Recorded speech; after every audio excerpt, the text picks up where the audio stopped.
Pessoal, o vídeo que eu vou trazer para vocês agora é simplesmente um dos efeitos Donald Trump, que lá nos Estados Unidos ele definiu, só existe homem e mulher. E isso atingiu, por exemplo, o visto da deputada trans, deputada federal Erika Hilton, que fez um post gigantesco no Twitter em cima de uma matéria que saiu da Folha de São Paulo, dizendo que eles trocaram lá no visto dela e colocaram como gênero masculino. Isso deixou ela surtada, inclusive, como eu falei, com um post gigantesco na internet. E eu vou trazer detalhes disso, até porque o deputado, gente, Luiz Lima, agradeceu ao Trump por estar voltando à realidade. Eu vou trazer detalhes do que foi isso daí, gente. Parece que a agenda woke tá indo pro ralo, gente. Bom, eu vou trazer também palavras importantíssimas do deputado federal Marcel Van Hatten, que vai trazer aqui detalhes importantes do que foi agora essa notícia que saiu no dia de hoje entre Alexandre de Moraes e o governo da Espanha. A gente vai falar mais sobre isso. Então já chega aqui embaixo compartilhando muito esse vídeo, deixando o like, se inscrevendo no canal, porque o dia promete. Sem enrolação nenhuma, gente. Vem pra tela, porque o Debate em Foco, ele tá no ar. E tudo começou em cima dessa matéria da Folha de São Paulo, pessoal. Erika Hilton recebe visto dos Estados Unidos com um gênero masculino e diz que acionará Trump na ONU por transfobia. Acontece que ela fez um post gigantesco, que eu não vou ler tudo para vocês, eu vou ler só o começo e o finalzinho, que diz o seguinte: sim, é verdade, fui classificada como do sexo masculino pelo governo dos Estados Unidos quando fui tirar meu visto para ir à Braille Conference na Universidade de Harvard e no MIT. Não me surpreende, isso já está acontecendo nos documentos de pessoas trans dos Estados Unidos faz algumas semanas.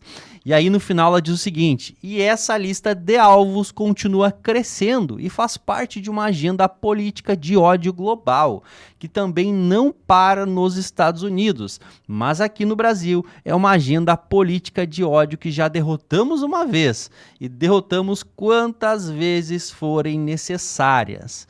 Bom, acontece, gente, que o Lucas Pavanato também, o vereador mais votado do PL em São Paulo, acabou tendo aí uma ação do PSOL para caçar o mandato dele também, porque ele diz que biologicamente, gente, é homem.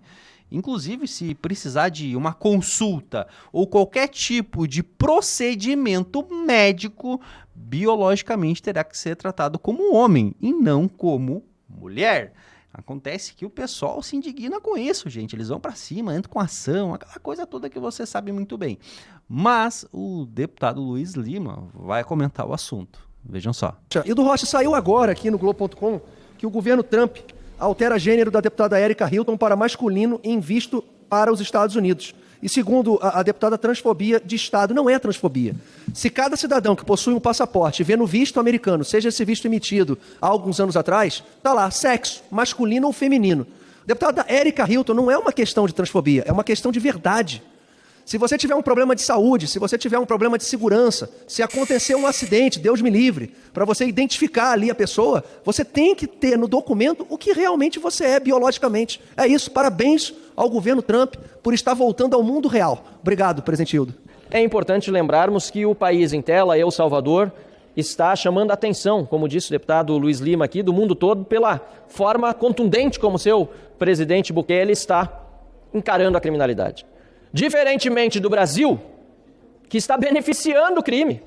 Não à toa, o maior deles, ou melhor, o maior dos criminosos, chefe de quadrilha, está na presidência da República. Agora, na manhã de hoje, sai a notícia de que o governo Lula recebe aqui no Brasil a ex-vice-presidente do Peru, condenada por crimes financeiros relacionados à Odebrecht. Não é à toa, porque o chefão da quadrilha toda, transnacional, afinal de contas, o escândalo da Odebrecht não foi apenas brasileiro.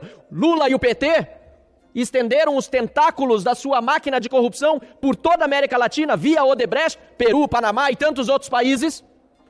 Não é à toa, portanto, que agora Lula recebe de volta os seus comparsas, os seus apadrinhados, os seus cúmplices, os seus capangas. Enquanto isso, a população sofre com a criminalidade na ponta. O mau exemplo que vem de cima está impregnado no tecido social de tal forma, senhor presidente, que o povo hoje tem medo de sair às ruas. E falando em PSOL, a petista vai fazer agora uma defesa do Glauber Rocha. Não, pera, é Glauber Braga, né? Mas ela se confundiu aqui.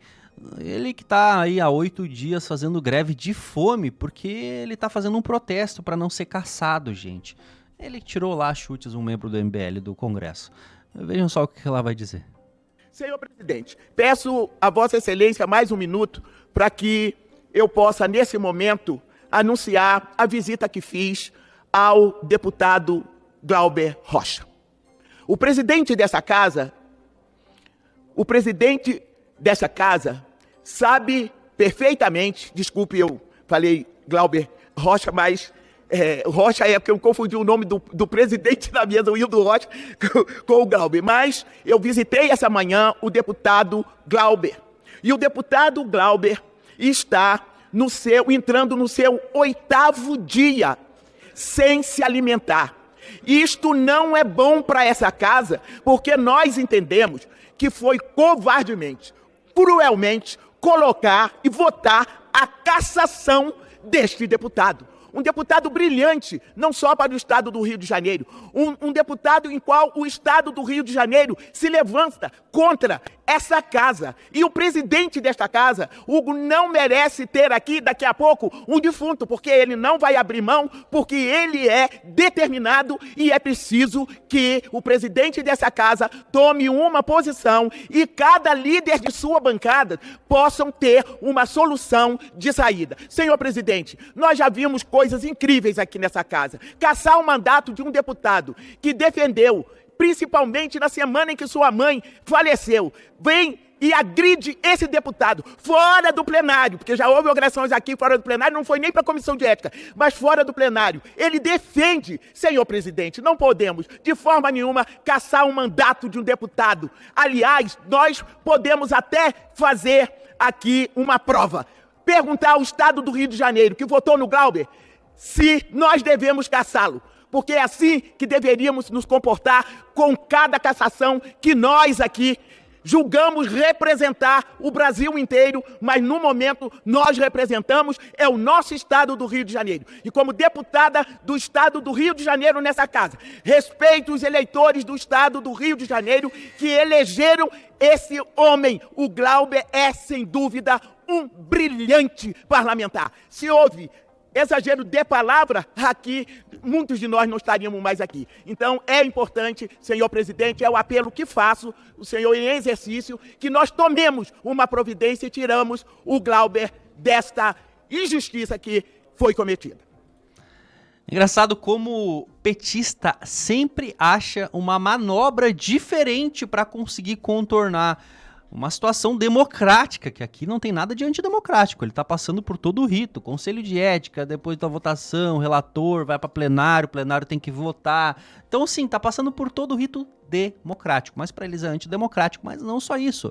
Vocês viram aí que ela inventou uma nova forma agora. Quem sabe, vamos perguntar aí para os eleitores dele se eles querem caçá-lo. Ou quem sabe também ela falou o seguinte, temos que achar uma outra saída, porque o presidente Hugo Motta não merece daqui a pouco ter um defunto ali, do tipo assim, o cara vai morrer ali porque ele não vai desistir, porque ele é um cara combativo.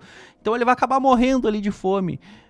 Gente, pelo amor de Deus, essa turma que votou pro Daniel Silveira ser caçado, vocês têm noção do tamanho da hipocrisia dessa turma, gente? É bizarro. Eu não tenho memória curta. Desculpa, pessoal, mas eu não tenho memória curta. Falando, gente, não tenho memória curta, eu sei que quem não tem também é o Marcel Van Hatten, que vai fazer um discurso brilhante a partir de agora, mas olha, é de uma situação que saiu no dia de hoje e que promete dar muito pano pra manga, vejam só. Dizer ao brasileiro que para Alexandre de Moraes um traficante é mais digno do seu apreço do que o cidadão brasileiro que sofre com a alta criminalidade. Ao desrespeitar a lei brasileira, mantendo aqui no país sem extraditar, pior, mandando-o para casa, em prisão domiciliar. Um traficante que foi pego no aeroporto de Barcelona com 42 quilos, 52 quilos de cocaína e depois preso aqui no Brasil. Porque, diz o ministro Alexandre de Moraes, não houve reciprocidade no pedido de extradição que ele fez à justiça espanhola de um perseguido político seu, perseguido político pessoal de Alexandre de Moraes. Quando Alexandre de Moraes faz isso, ele demonstra que não serve a lei, serve a criminalidade. O crime no Brasil está em festa. Olha que grave, a Constituição brasileira diz que ainda que o brasileiro seja um brasileiro naturalizado, ele deve ser extraditado em caso de envolvimento com tráfico de drogas. Nesse caso, é um estrangeiro, um búlgaro preso no Brasil, requisitado pelo governo espanhol, porque foi flagrado com 52 quilos de cocaína no aeroporto de Barcelona e depois conseguiu chegar no Brasil. E o Alexandre de Moraes diz, não vou extraditá-lo, porque supostamente há uma reciprocidade. Não há equivalência. Aliás, jamais poderia haver entre um crime e uma perseguição política. É inadmissível, senhor presidente, ainda mais em se tratando deste Congresso Nacional, aquele que de fato deve aprovar tratados internacionais, que nos calemos diante da arbitrariedade e ilegalidade de Alexandre de Moraes, que quer ser tudo. É suposta vítima, é julgador, é investigador, é jornalista, é diplomata. Agora, Sargento Faur, o que ele realmente é agora, e que ele merece ser, é réu. Réu! Deveria ser lá no Senado, num processo de impeachment, mas por enquanto é nos Estados Unidos. E enquanto o Senado não fizer a sua parte, ou a Câmara instalar a CPI do abuso de autoridade, este Congresso é cúmplice, lamentavelmente, pela omissão dessas barbaridades. Senhor presidente, deputado Hildo Rocha, chega a ser risível, ridículo, um ministro do Supremo Tribunal Federal pedir explicações a uma embaixadora. Toda a minha solidariedade à embaixadora da Espanha aqui no Brasil, aqui em Brasília. Isso é ridículo, isso é um nível de vexame internacional que deveria fazer esta casa não apenas ruborizar, porque é a reação natural, mas agir. Estamos o quê? Sedados? Quem deve explicações é Alexandre de Moraes. Quando nós aceitamos que se invertessem as coisas, senhor presidente? Esta Câmara que precisa pedir explicações ao Supremo Tribunal Federal, ao ministro Barroso. É o Senado que deve explicações ao povo brasileiro do porquê não agir diante de tantas barbáries, abrindo processos de impeachment de ministros do Supremo Tribunal Federal, a começar o processo de Alexandre de Moraes, que já tem 35 senadores dos 81, é de indignar que a maior parte dos deputados não se manifestem quanto à invasão de competências de ministros do Supremo Tribunal Federal, não apenas na nossa seara, mas inclusive do Poder Executivo. Relação internacional entre governos se faz entre poderes executivos. Alexandre de Moraes, obviamente, sabe disso, mas faz questão não apenas de passar uma vergonha internacional, como também de submeter a uma vergonha nacional o nosso Congresso de Representantes do Povo.